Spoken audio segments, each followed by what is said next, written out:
Baiklah, Assalamualaikum warahmatullahi wabarakatuh. Selamat bergabung di mata kuliah Fisiologi Tumbuhan. Nah, kebetulan untuk semester ini saya yang mengampu mata kuliah Fisiologi Tumbuhan di sesi B. Mungkin sebelum kita mulai perkuliahan, kita sapa-sapa dulu ya. Kita saling berkenalan dulu. Nah, saudara udah tahu mungkin nama dosen yang mengampu mata kuliahnya. Itu sudah ditampilkan ya di e-learningnya, udah di jadwalnya udah tahu ya di portalnya. Nah, yang mana yang Bu Novi itu, nah mungkin kita bisa bertemu untuk semester ini lewat dunia maya ya. Mudah-mudahan untuk semester berikutnya kita sudah bisa bertemu langsung tatap muka di kampus, tentunya dengan berdoa saja dengan mata kuliah yang berbeda.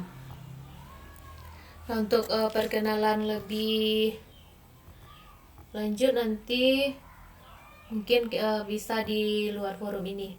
Nah, kita lanjut dulu kuliah seperti biasa sebelum mulai perkuliahan. Nah, kita sepakati dulu atau saya sampaikan dulu kontrak perkuliahan. Nah, nanti kalau saudara kurang sepakat dengan aturan dengan kontrak ini, bisa kita sepakati kembali. Nah, kita lihat sistem perkuliahan. Nah, pada semester ini kita melakukan perkuliahan dengan metode daring sama dengan mata kuliah lainnya, dan semua kampus itu semuanya sekarang melakukan metode daring. Nah, kita sama-sama saling memahami saja, semoga tidak ada keluhan dan perkuliahan lancar-lancar saja dengan daring ini ya. Nah, untuk di STKIP itu kita memakai platform e-learning. Nah, nanti kita juga selingi dengan platform lain. Rencana saya mau memakai Google Classroom. Nah, nanti kalau Google Classroom, saudara harus punya email, jadi silahkan dibuat masing-masing emailnya per mahasiswa. Nah, nanti di platform yang kita gunakan, di sana sudah disediakan bahan kajian atau bahan ajar, kemudian ada di sana nanti RPS, tugas-tugas ada di sana semuanya. Kemudian saudara juga akan melakukan pengiriman tugas lewat e-learning. Nanti kita informasi lebih lanjut kita sampaikan di berikutnya ya. Nah, untuk kontrak perkuliahan kita ada dua bentuk perkuliahan, ada pertemuan perkuliahan, kemudian ada praktikum. Seperti biasa untuk pertemuan perkuliahan itu ada 16 kali pertemuan, minimal kehadiran saudara ada 13 kali. Sedangkan untuk praktikum itu kan pertemuannya 8 kali, saudara boleh tidak ikut sebanyak 2 kali. Nah, diharapkan nanti saudara semuanya disiplin mengikuti perkuliahan. Jam berapa kita kuliah, maka saudara silahkan masuk di jam tersebut, atau dimundurkan 10 menit. Misalnya kita masuk jam 1, silahkan saudara dari jam 1 kurang 10 itu udah standby ya, karena nanti kan bisa jadi kendala jaringan. Nah, nanti kita kasih keterlambatan waktunya 15 menit. Nah, kalau memang kendala udah 15 menit, nanti misalnya saudara bermasalah di sinyalnya, udah 15 menit nggak juga bisa masuk, tolong dikasih tahu secepatnya. Jangan udah lewat nanti 15 menit atau mungkin udah 1 jam orang mulai perkuliahan, saudara baru menginformasikan ke saya. Nah, itu tidak bagus ya. Jadi tolong dikasih tahu minimal 15 menit udah saudara coba masuk, misalnya nggak bisa juga langsung dihubungi saya ya. Kemudian untuk praktikum kita juga daring. Nah, nanti saudara akan melakukan praktikum dari rumah, tentu saja dengan alat dan bahan sederhana yang bisa saudara dapatkan di lingkungan tempat saudara tinggal. Nah, tentunya tidak menghilangkan tujuan dari praktikum kita. Nah, RPS sudah tersedia di e-learning atau saudara bisa download di link ini. Kemudian untuk penilaian, ini ada 3 aspek penilaian sama dengan yang lainnya, ada sikap, kemudian keterampilan dibagi 2, ada umum dan khusus, kemudian terakhir ada aspek pengetahuan. Kemudian untuk daftar pustaka, dan daftar pustaka kita saudara juga bisa melihat nanti di RPS, itu ada daftar pustaka utama dan penunjang. Yang utamanya salah satunya ada ini. Kemudian untuk penunjangnya bisa saudara lihat nanti di RPS. Mungkin itu sekilas untuk kontrak perkuliahan. Kalau ada yang tanggapan atau ada masukan, nanti kita lanjutkan di forum diskusi saja. Nah, kemudian sekarang kita masuk ke pengantar sedikit tentang prinsip dasar fisiologi tumbuhan. Nah, kenapa manusia tergerak atau termotivasi melakukan penelitian di bidang fisiologi tumbuhan? Dan seperti kita ketahui, kehidupan manusia, kita sendirilah contohnya ya, itu sangat bergantung kepada tumbuhan. Nah, tumbuhan apa? Itu yang terutama adalah tumbuhan tingkat tinggi atau yang biasa juga disebut oleh orang dengan tumbuhan berbiji. Kenapa kita tergantung ke sana? Karena dia bisa kita manfaatkan untuk berbagai aspek, baik di bidang pangan, sandang, dan papan, semuanya kita manfaatkan dari tumbuhan tingkat tinggi. Nah, jadi apa? Kehidupan manusia, baik hewan maupun tumbuhan, itu sepenuhnya bergantung kepada tumbuhan berbiji. Nah, inilah yang menjadi pendorong bagi ilmuwan untuk menggali pengetahuan yang sedalam-dalamnya tentang ilmu fisiologi tumbuhan.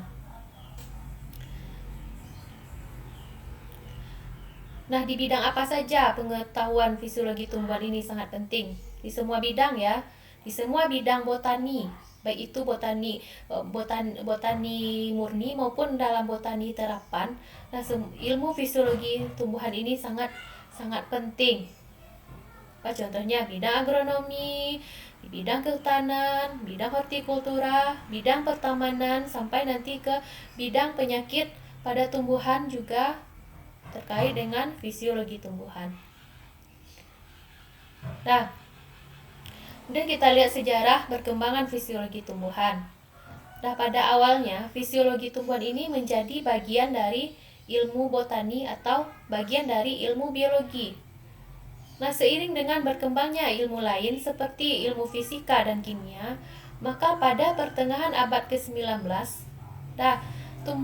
ilmu fisiologi tumbuhan ini dipandang sebagai cabang ilmu yang berdiri sendiri.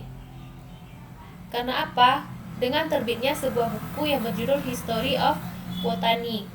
Nah, dengan adanya buku ini, buku History of Botany ini yang mengkaji tentang fisiologi tumbuhan, maka para ilmuwan sepakat menjadikan ilmu fisiologi tumbuhan ini menjadi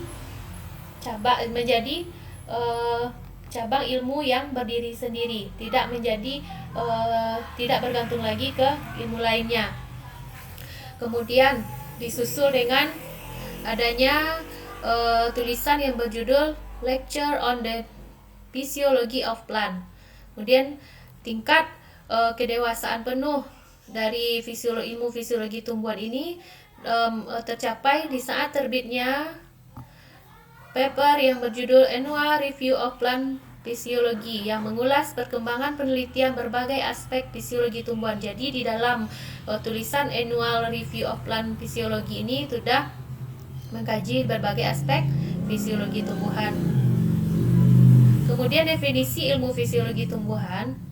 Nah, yang pertama adalah ilmu yang mempelajari tentang peristiwa alami yang terjadi di dalam tubuh tumbuhan.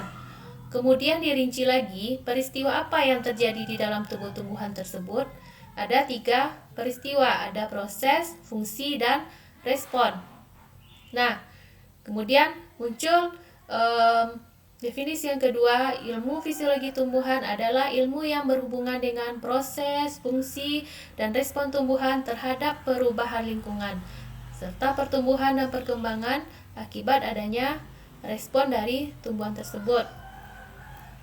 Kemudian kita lihat satu persatu, apa itu proses, kemudian fungsi, dan apa itu respon. Proses adalah urutan kejadian-kejadian alami yang terjadi secara terus-menerus di dalam tubuh tumbuhan. Apa kita contohkan? Contohnya proses fotosintesis. Nah, proses fotosintesis terjadi dengan tahapan-tahapan yang berlangsung secara terus-menerus atau kontinu. Kemudian ada fungsi. Fungsi merupakan aktivitas alamiah dari sebuah benda, baik itu senyawa kimia, sel, jaringan, organ, dan lain-lainnya yang ada di dalam tubuh tumbuhan. Tentu saja proses dan fungsi ini bergantung pada lingkungan dan dapat diubah oleh faktor lingkungan seperti cahaya dan suhu. Jadi proses fotosintesis itu bergantung kepada kondisi lingkungan seperti cahaya dan suhu. Fungsinya juga bergantung kepada lingkungan. Nah, kemudian apa tugas dari fisiologi tumbuhan? Nah, yang pertama, fisiologi tumbuhan menggambarkan dan menjelaskan proses yang terjadi dalam tubuh tumbuhan seperti yang saya terangkan tadi. Kemudian yang kedua, menggambarkan dan menjelaskan fungsi dari setiap jenis benda yang ada di dalam tubuh tumbuhan itu, apa saja dia. Contohnya organ, jaringan, sel, dan organel sel dalam tubuh tumbuhan, bahkan senyawa kimia sekaligus sampai ke ion maupun molekul-molekul makro. Kemudian yang ketiga, apa tugas dari fisiologi tumbuhan? Menggambarkan dan menjelaskan bagaimana respon dari proses dan fungsi terhadap perubahan lingkungan. Nah, tadi juga sudah saya singgung ya. Saya kasih contoh tadi proses fotosintesis. Bagaimana respon tumbuhan? Bagaimana respon dari proses fotosintesis terhadap lingkungan dengan suhu yang tinggi. Nanti kan ada fotosintesis, itu kan prosesnya. Nah, di mana fotosintesis ini terjadi itu di bagian fungsi. Nah, proses dan fungsi tadi itu kan bergantung kepada lingkungan dan dipengaruhi oleh lingkungan. Kita ambil contoh lingkungannya adalah suhu. Nah, bagaimana respon dari si fotosintesis ini terhadap suhu? Misalnya dengan adanya suhu tinggi, bagaimana proses fotosintesis itu? Bagaimana dia merespon suhu yang tinggi itu, apakah prosesnya berjalan lancar atau mungkin tidak terjadi fotosintesis sekalipun. Nah, itu yang dikatakan dengan menggambarkan dan menjelaskan bagaimana respon dari proses dan fungsi terhadap perubahan lingkungan.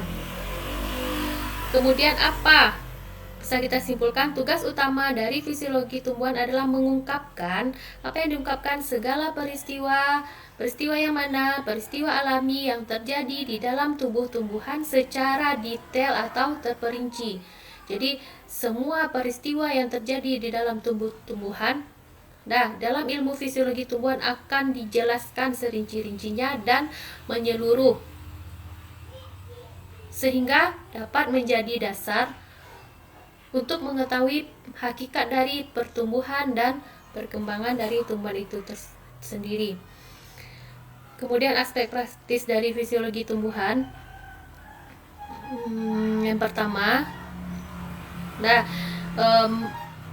dengan adanya ilmu fisiologi tumbuhan menjadi dasar untuk kemajuan di bidang ilmu botani, contohnya di bidang agronomi, kehutanan maupun yang lainnya, patologi tumbuhan juga ya. Nah, kita contohkan misalnya dengan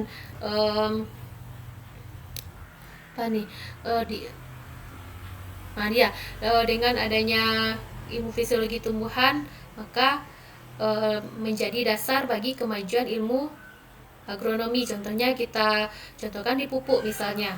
Nah, dengan adanya fisiologi tumbuhan, nah dalam fisiologi tumbuhan kita ada mengkaji tentang unsur hara. Nah, dengan adanya kajian unsur hara ini dapat menjadikan efek praktis bagi bidang pertanian dengan ditemukan adanya pupuk organik dari mikroorganisme. Nah, maka pemupukan bisa dilakukan lebih praktis, lebih hemat dengan mengurangi pemakaian pupuk anorganik yang selama ini dipakai oleh petani. Kemudian apalagi selanjutnya di bidang teknik kultur jaringan. Teknik kultur jaringan juga dibahas di fisiologi tumbuhan. Nah, dengan dikembangkannya teknik kultur jaringan ini, oleh ahli fisiologi tumbuhan dapat mengurangi waktu yang dibutuhkan oleh tanaman untuk berbudidaya atau berproduksi.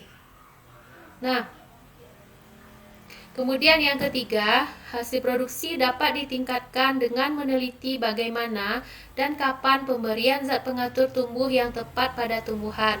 Nah, ini juga dikaji di dalam ilmu fisiologi tumbuhan. Kapan seharusnya zat pengatur tumbuh ini kita berikan kepada tanaman, pada saat usia berapa, atau apakah pada saat pertumbuhan vegetatifnya atau pada pertumbuhan generatifnya. Nah, sehingga hasil produksi dapat ditingkatkan. Misalnya kita ingin meningkatkan hasil buahnya, nah maka kita berikan zat pengatur tumbuh mungkin di saat memasuki masa pertumbuhan generatif. Atau di tumbuhan sayur, kalau di sayuran misalnya sayuran sawi, kalau sawi tentu daunnya yang kita harapkan dalam budidaya kan. Nah, maka kita berikan pada saat pertumbuhan vegetatifnya. Nah, apa zat yang tepat untuk pertumbuhan vegetatif? Nah, itu dibahas di ilmu fisiologi tumbuhan. Nah, kemudian saya kasih contoh lagi, kehilangan air dari tumbuhan karena transpirasi dapat dikurangi dengan meningkatkan efisiensi penggunaan air.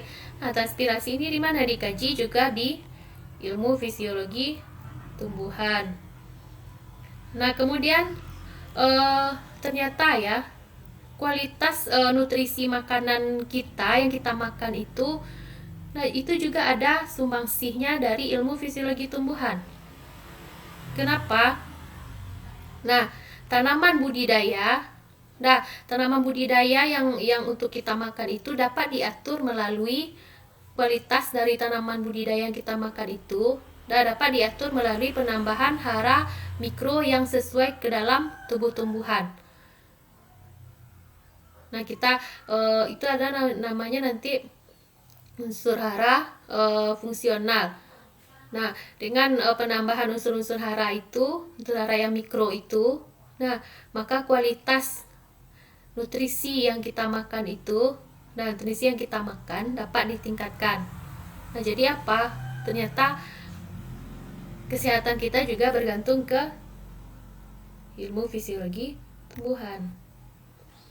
Mungkin banyak lagi contoh yang lain. Kemudian yang terakhir kita lihat hereditas dan pengaruh lingkungan terhadap sifat tumbuhan. Nah, yang menjadi prinsip dasar dalam fisiologi tumbuhan ini sebenarnya ada dua. Nah, yang pertama ada hereditas atau faktor genetik, dan yang kedua adalah lingkungan. Nah, di mana hereditas dan lingkungan ini dia mengatur proses dan kondisi di dalam tubuh tumbuhan. Proses dan kondisi di dalam tubuh tumbuhan atau kondisi internal yang pada akhirnya akan berpengaruh terhadap pertumbuhan dan perkembangan tumbuhan.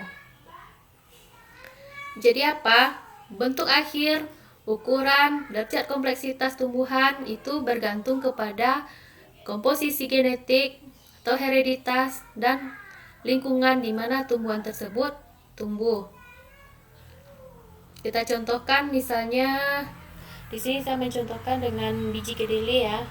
Nah, biji kedele yang kita tumbuhkan atau yang kita kecambahkan itu nanti dia akan tetap tumbuh menjadi kedele. Nah, itu kan faktor genetiknya itu. Sama dengan manusia, kemudian hamil. Nah, pasti nanti yang hamil itu yang keluarkan juga manusia. Kucing beranak. Nah, anaknya kan juga kucing. Jadi itu sudah genetika bawaan dari orang tuanya. Nah, di sana pengaruh dari hereditas tadi. Kemudian kapan faktor lingkungan berpengaruh? Nah, faktor lingkungan akan berpengaruh terhadap pertumbuhan dari kedelai tadi. Apakah dia akan tumbuh subur atau kerdil, atau warnanya hijau cerah, atau mungkin saja dia warna kekuningan. Bisa jadi di bagian di penampakannya dia segar atau layu. Itu semuanya ditentukan oleh lingkungan tempat dia tumbuh.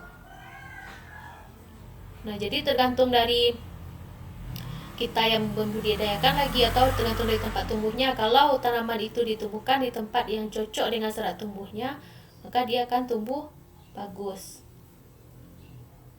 Nah, begitu kira-kira. Jadi kalau kita tanam di tempat yang lingkungan yang tidak cocok untuk pertumbuhannya, tentu saja kualitasnya juga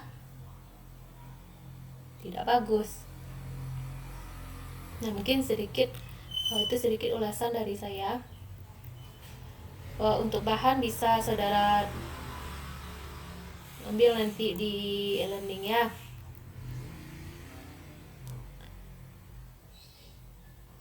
Nah, mungkin cukup sekian. Saya sudahi dengan wabillahi taufiq hidayah. Assalamualaikum warahmatullahi wabarakatuh.